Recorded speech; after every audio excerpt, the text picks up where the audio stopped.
Meu nome é Brenda, e durante toda a minha vida, sempre vivi à sombra da minha irmã mais velha, a Marta, a queridinha da família.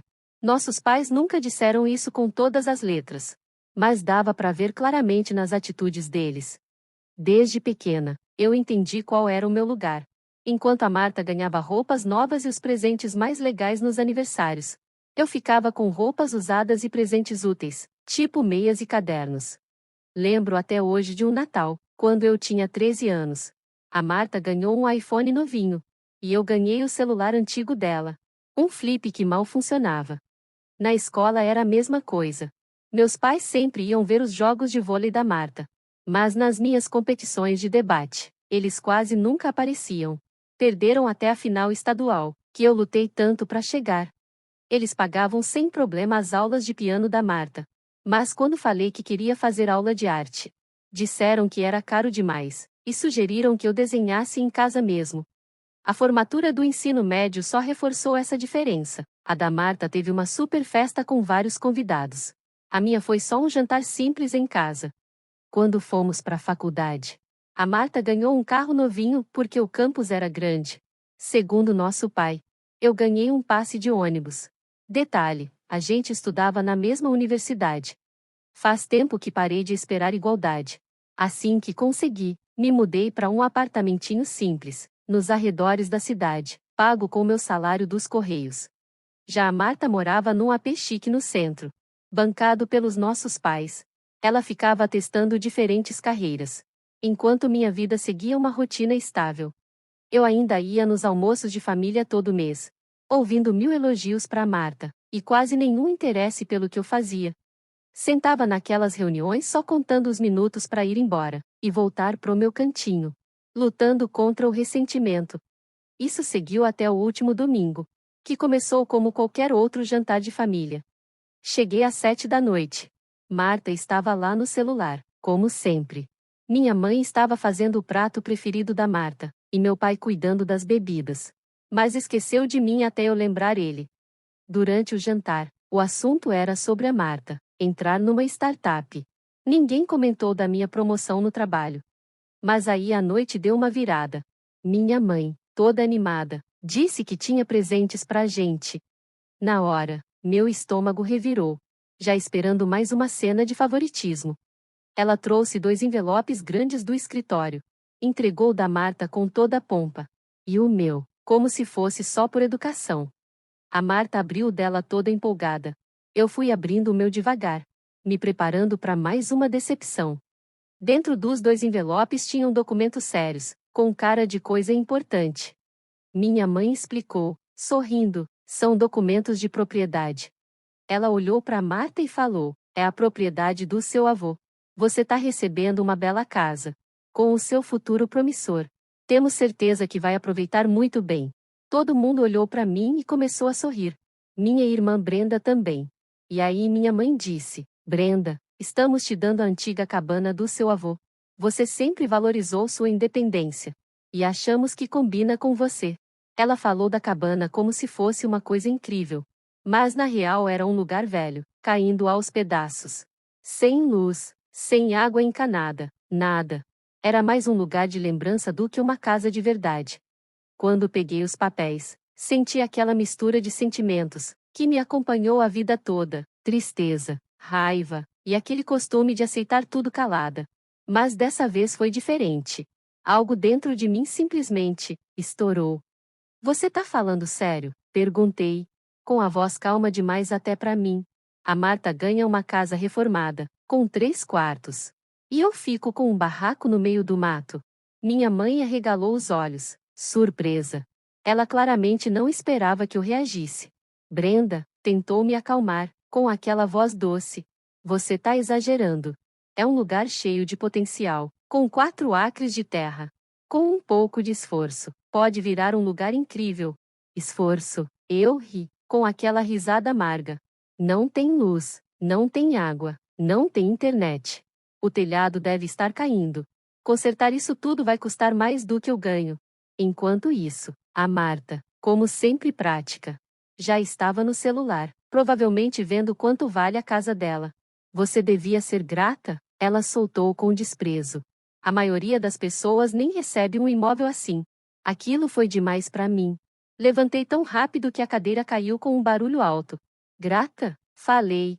Passei a vida toda agradecendo pelas sobras, que vocês achavam que nem valiam a pena. Só uma vez, eu esperei ser tratada com justiça. Peguei os papéis, enfiei na bolsa e disse: isso não é um presente, é um peso. É só uma forma de vocês se livrarem de um terreno ruim, e ainda se livrarem de pagar imposto. Minha mãe ficou sem palavras. Queria negar, mas o olhar dela entregou tudo. Chega, falei, cansei de fingir que tá tudo bem.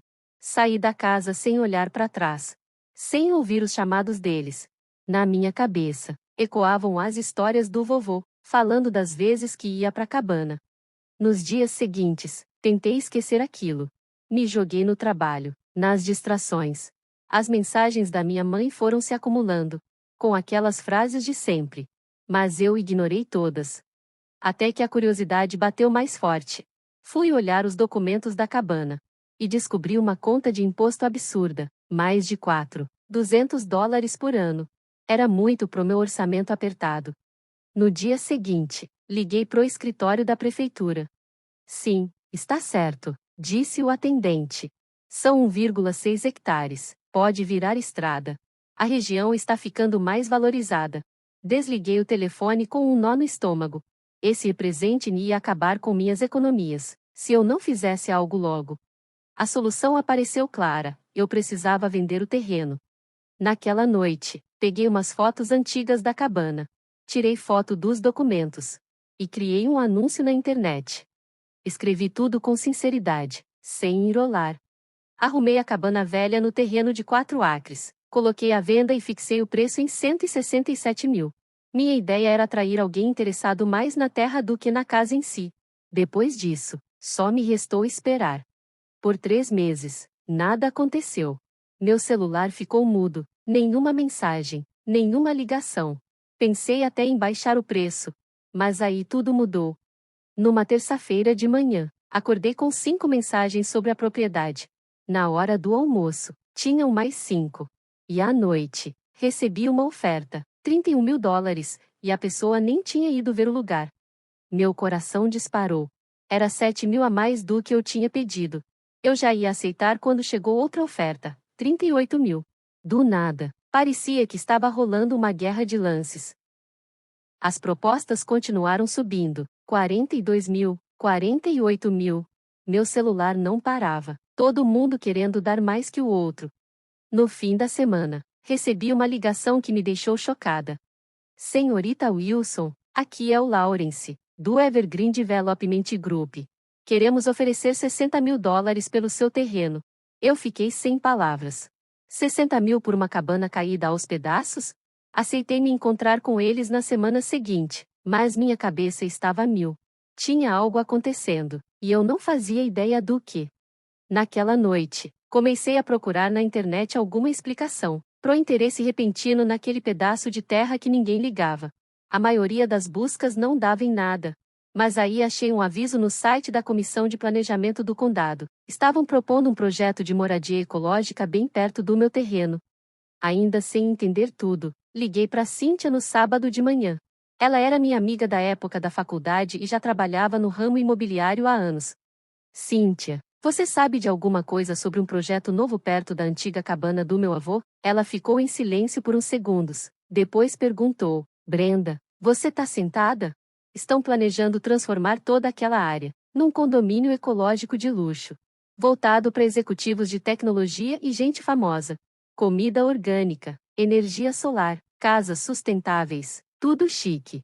Como eu não soube disso antes? Perguntei. Eles estão mantendo tudo em segredo para ninguém especular com o valor da terra. Respondeu ela, baixinho. E não aceita 60 mil, hein? Se a Evergreen está envolvida, deve estar tentando comprar barato, para depois revender mais caro, provavelmente para uma empresa chamada Green Valley. Então, quanto eu devo pedir? Perguntei, com o coração acelerado. Dada a situação, seus 4 acres podem valer perto de 1 milhão. Ela disse, rindo. Quase deixei o celular cair da mão. 1 milhão, por aquela cabana que minha família tratava como se não valesse nada? Depois dessa conversa, passei o fim de semana inteiro tentando digerir essa virada inacreditável na minha vida. O terreno que eu quase tinha deixado de lado, achando que ia só me dar dor de cabeça com o imposto, podia agora mudar totalmente meu futuro financeiro. Na segunda-feira, liguei pro Lawrence. Senhor, Lawrence, pensei bem sobre sua proposta, comecei, tentando manter a calma. Eu tô disposta a vender, mas não por $60.000. Do outro lado da linha, ele ficou em silêncio por um momento. Qual seria o valor, então? Ele perguntou, com aquela voz calma. $1.200.000, respondi. Dessa vez o silêncio demorou. Quando ele falou de novo, já não estava tão confiante. Senhorita Wilson, esse valor não parece razoável. Acho que você pode ter entendido errado o valor da sua propriedade. Eu entendi muito bem, falei com firmeza. São 4 acres no meio da área onde a Green Valley quer construir uma vila ecológica. Mais uma pausa. Vejo que você fez sua lição de casa, ele admitiu. E sim, eu tinha feito. Aquela cabana esquecida agora era uma chance real de mudar minha vida, e eu estava pronta para negociar com firmeza. Eu sabia o valor da minha terra para eles. E embora 1 milhão fosse meu ponto de partida, eu estava aberta a conversar. Vamos conversar melhor. Que tal marcarmos uma reunião? Propus. Ele topou. Combinamos de nos encontrar no escritório deles no dia seguinte. A negociação foi intensa. Levei a Cynthia comigo, minha amiga e consultora. Do outro lado, estavam Lawrence e o pessoal da Green Valley, todos de terno, bem formais. Eles começaram oferecendo 150 mil.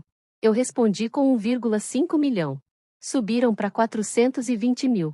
Eu baixei para 1,3 milhão. Depois de quase 4 horas cansativas, chegamos ao nosso limite. A última oferta deles foi de 1,3 milhão de dólares. Cynthia olhou para mim e sussurrou: aceita, é um ótimo negócio. Do outro lado da mesa, o pessoal só esperava minha resposta. Gente que provavelmente nunca teve que lutar tanto quanto eu. Eu aceito 1,3 milhão, falei. Mas o negócio precisa ser fechado em até 3 semanas. Eles concordaram. Apertamos as mãos e ficou tudo acertado. 2 semanas depois, fui até o escritório da empresa de títulos para assinar os documentos. O representante me entregou o cheque. Ali estava, minha virada inesperada para uma vida financeiramente livre. O terreno que antes era um peso virou a chave da minha liberdade. A primeira coisa que fiz depois de depositar o cheque foi pagar meus empréstimos estudantis, todos os $120.000. Depois comecei a procurar um novo lar. Encontrei um apartamento lindo, de 3 quartos, num bairro que sempre sonhei. Paguei 420 mil. Mesmo depois dessa compra, ainda sobrou muito mais do que eu jamais imaginei ter um dia. Para cuidar bem desse dinheiro, procurei a ajuda da Evelyn, uma consultora financeira especializada em casos de riqueza inesperada. Juntas, eu e a Evelyn montamos um plano de investimentos bem variado. Tinha fundos de índice, títulos, algumas ações e até uma parte separada para, quem sabe, investir em startups no futuro. Mesmo com essa segurança financeira toda, eu decidi continuar trabalhando, estar com meus colegas, ter uma rotina. Tudo isso me fazia bem e dava estrutura para o meu dia a dia, mas agora, sem a preocupação com dinheiro, tudo parecia mais leve. Aquela ansiedade constante que eu sempre tive por causa de grana, simplesmente sumiu. Comecei a fazer pequenas mudanças no meu estilo de vida, comprei móveis novos, troquei meu carro velho por um mais confiável, e passei a fazer compras sem olhar tantos preços. Aí, realizei um sonho antigo, planejei uma viagem de 3 semanas pela Europa, ia visitar Zurique, Veneza e Berlim. Na véspera da viagem, postei no Instagram uma foto das minhas malas prontas, com o meu passaporte novinho. Escrevi que estava super animada para essa aventura. Num dos dias, tomando um café com vista para a Torre Eiffel, comecei a ler os comentários no post. A maioria era de apoio e carinho, mas um me chamou a atenção. Minha prima Margarete comentou algo dando a entender que sabia da minha mudança recente. Na hora me deu um aperto no peito. Eu ainda não tinha contado para minha família sobre o novo apartamento, mas resolvi não deixar isso estragar a viagem. Quando voltei para casa, vi que tinha 4 chamadas perdidas da minha mãe e uma mensagem: ligue quando voltar, queremos te ver, vem jantar com a gente no domingo. Já fazia uns 8 meses desde a última vez que eu falei com eles, Depois de uma briga feia, mesmo com um certo receio, a curiosidade acabou vencendo. Liguei. Oi, mãe, falei quando ela atendeu. A voz dela estava bem animada. Brenda, que bom que você voltou. Sentimos sua falta. Você vem jantar com a gente domingo? Seu pai e a Marta também vão estar aqui. Fiquei em silêncio por um segundo, mas aceitei. Dirigir até a casa deles no domingo foi como voltar no tempo. Minha mãe me recebeu com um abraço apertado, como se nada tivesse acontecido. O jantar começou tranquilo. Ela fez minha lasanha favorita e os dois pareciam mesmo interessados em ouvir sobre minha viagem pela Europa. Mas aí, na hora da sobremesa, veio o verdadeiro motivo do convite. Vimos umas fotos do seu novo AP no feed da Margarete, disse minha mãe, bem casual. Parece lindo, bem espaçoso. Obrigada, respondi, já meio cautelosa, imaginando onde isso ia dar. Margarete falou que fica no prédio Westbrook, continuou ela. É um lugar bonito, e caro, comentou meu pai. Só balancei a cabeça e dei uma mordida na torta de maçã. Ela também falou que você é a única dona do imóvel, minha mãe soltou, me olhando de um jeito curioso. Coloquei meu garfo na mesa com calma. Falei para Margarete que tem uma hipoteca, respondi, tentando manter a tranquilidade e corrigir o que ela tinha assumido. A Marta riu debochando. Ah, qual é, Brenda? A gente sabe que você não conseguiria bancar um AP daquele só com o seu salário. A gente não é bobo. Respirei fundo, tomei um gole d'água e tentei organizar meus pensamentos antes de responder. Eu tenho feito bons investimentos, expliquei, e trabalho bastante. As coisas têm dado certo para mim. Que tipo de investimento? Meu pai perguntou, curioso. Bolsa de valores, imóveis, um pouco de tudo, e respondi, sem dar muitos detalhes. Marta revirou os olhos. Para de mentir. A gente sabe que você vendeu a cabana do vovô. Tá em tudo quanto é jornal. Estão falando para todo lado sobre a Eco Village, e que compraram quase todos os terrenos. Inclusive citaram sua cabana como uma das últimas que eles conseguiram. Minha mãe se aproximou, agora bem séria. Brenda, por quanto você vendeu? Fiquei em silêncio por alguns segundos, mas sabia que não adiantava esconder. 1.300.000 dólares, falei. A sala ficou muda, minha mãe empalideceu, meu pai ficou de boca aberta, e Marta arregalou os olhos, chocada. Ela foi a primeira a se recuperar, mas logo ficou com raiva. Então você tá aí com quase 1 milhão no bolso e não contou nada pra gente? A gente ralando pra pagar meu casamento, mamãe e papai preocupados com a aposentadoria. Vocês estão com dificuldades? Falei rindo, sem achar a menor graça. Eles bancaram seus estudos, te deram um carro, pagaram seu aluguel por anos, sem falar que você ficou com a casa do vovô, que vale meio milhão fácil. Isso é diferente, retrucou Marta. Diferente como? Desafiei. Porque somos família, ela gritou. Família compartilha as coisas. Família não esconde dinheiro e finge estar sem grana enquanto viaja pela Europa. Levantei, estava exausta daquela conversa. Eu vou embora, disse, indo em direção à porta. Espera, Brenda, não precisa ser assim. Minha mãe tentou me parar, segurando meu braço. A gente só achou que, talvez, você quisesse compartilhar um pouco da sua sorte com a família. Se vocês não tivessem me dado a cabana, vocês mesmos teriam vendido e ficado com todo o dinheiro. Foi um presente, lembram? Saí de lá com um misto de alívio e frustração. A verdade é que agora minha vida estava sob minha responsabilidade. A segurança que eu sempre quis finalmente era minha, mas aquela noite me lembrou como o dinheiro pode complicar as relações familiares. Eles achavam que a cabana não valia nada, só queriam se livrar do imposto e passaram o problema para mim. Agora que deu certo, querem uma parte? Eu decidi, não vou dar nada para eles. Pela segunda vez em menos de um ano, cortei contato. Ignorei as ligações enquanto dirigia de volta para o meu novo apartamento. Sozinha, fiquei pensando se ainda seria possível ter uma relação normal com minha família algum dia. 2 semanas depois daquele jantar, chegou uma carta do advogado dos meus pais. Fiquei preocupada e liguei para Evelyn, minha consultora de investimentos. Ela me indicou um advogado de confiança. No dia seguinte, fui até o escritório do Matthew, levei todos os documentos e coloquei na mesa dele.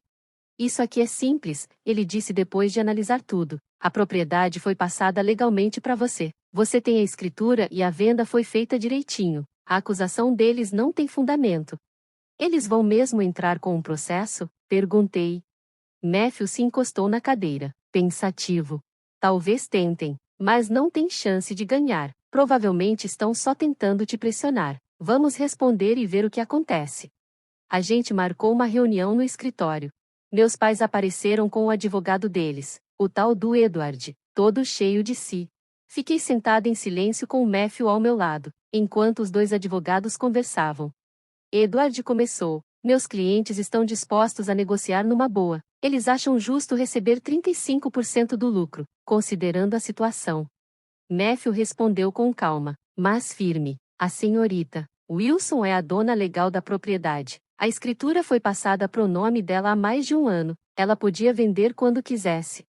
A transferência foi feita sem que eles soubessem do que ia acontecer, rebateu Edward. Meus clientes não sabiam que o terreno ia ser usado num grande projeto. Matthew respondeu. Ela também não sabia de nada quando recebeu o terreno. Descobriu tudo depois, pesquisando por conta própria. Na época, todo mundo, incluindo seus clientes, achava que a cabana não valia nada. A conversa seguiu por quase uma hora, até que minha mãe, com a voz trêmula, disse: "Isso tudo é absurdo. A Marta vai se casar em 5 meses e a gente tá apertado com os gastos do casamento. Você não pode ajudar? Mesmo 14% já faria diferença." Quase me comovi com o jeito que ela falou, mas respondi firme: "Não, não vou dar nenhuma porcentagem. Se quiserem me processar, tudo bem. O Matthew já explicou como isso vai acabar." Aí meu pai ficou amargo. "Não é pelo dinheiro. É questão de respeito. A gente te criou, te deu casa, comida." E fez questão de me lembrar todo santo dia que eu era só a segunda melhor. Interrompi. "Desde os 20 anos eu me viro sozinha. Paguei minha faculdade. Construí minha carreira. Agora eu cuido do meu próprio dinheiro." A reunião acabou logo depois. Nenhum acordo. Matthew me tranquilizou dizendo que eles não tinham base legal nenhuma. Se eles não entrarem com processo nos próximos meses, não vão entrar mais, disse ele. E ele estava certo. Nenhum processo veio, mas o que apareceu foi fofoca. De repente, parentes que eu nem via fazia anos começaram a me mandar mensagem com histórias tristes e ideias mirabolantes de negócios. "Brenda, querida, quanto tempo", diziam uns. "Ei, lembra de mim? Tô com uma super oportunidade de negócio", dizia outro. Alguns até pediam dinheiro para cirurgia, dizendo que o plano não cobria. As histórias pareciam infinitas, cada uma mais desesperada que a outra. Algumas até podiam ser verdade, mas muitas pareciam só uma desculpa para tentar tirar grana de mim. Segui o conselho do Matthew, bloqueei os insistentes, parei de atender número desconhecido, mudei meu e-mail e deixei minhas redes sociais bem mais privadas. Foi estranho ter que me proteger da minha própria família, mas era o que eu precisava para manter minha paz e meu futuro em ordem. Me afastar da maioria deles foi difícil, mas necessário. Poucos continuaram por perto, os que sempre estiveram lá mesmo quando eu não tinha nada. Minha prima Lauren, por exemplo, sempre me tratou como irmã. E o tio Willie, que nunca deixou de me mandar um cartão de aniversário, todo ano. Essas pessoas me valorizavam pelo que eu sou, muito antes de aparecer qualquer dinheiro.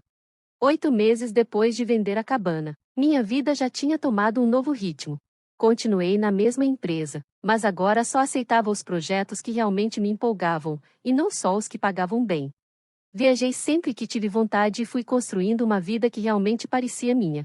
Um dia, enquanto dava uma olhada na correspondência, encontrei um panfleto de uma ONG voltada para a educação de crianças. Em vez de jogar fora, deixei separado. Naquela noite, pesquisei mais sobre a organização e fiquei impressionada com o trabalho deles. A maior parte do dinheiro doado ia direto para os projetos, não para os custos da administração. Eles focavam em dar bolsas de estudo para crianças carentes, principalmente aquelas que não se encaixavam nos programas tradicionais de mérito. No dia seguinte, fiz uma doação generosa, mas sem colocar meu nome. Aquilo despertou algo em mim. A sensação foi tão boa que comecei a buscar outras causas para apoiar. Pesquisei instituições que ajudavam jovens a serem os primeiros da família a entrar na faculdade, projetos de saúde mental para adultos jovens, e até programas que ajudavam pessoas a saírem de ambientes familiares tóxicos. No ano seguinte, doei para várias causas, sempre de forma anônima. Com a ajuda da Evelyn, criei um plano de doações organizado, sustentável e que ainda era eficiente do ponto de vista dos impostos. Mas para mim, não eram só doações, eram investimentos em pessoas como eu, que passaram por dificuldades parecidas com as que eu superei. Nunca me reconciliei com meus pais nem com a Marta. De vez em quando, eu ainda ouvia umas fofocas sobre a vida deles por outros parentes. A Marta teve um casamento cheio de luxo, e mesmo com dificuldades financeiras, meus pais conseguiram dar para ela um presentão. Algumas coisas na dinâmica da minha família continuaram do mesmo jeito, e tudo bem, eu já tinha encontrado meu caminho. E por mais estranho que pareça, até me senti grata a eles. Se não tivessem me dado aquela cabana, sem valor, se tivessem me tratado como igual pelo menos uma vez, talvez nada disso tivesse acontecido. Essa liberdade, essa segurança financeira, essa vontade de ajudar os outros, tudo veio a partir dali. No fim das contas, mesmo sem querer, foram eles que me colocaram nesse caminho, e por isso, de um jeito inesperado, eu agradeço.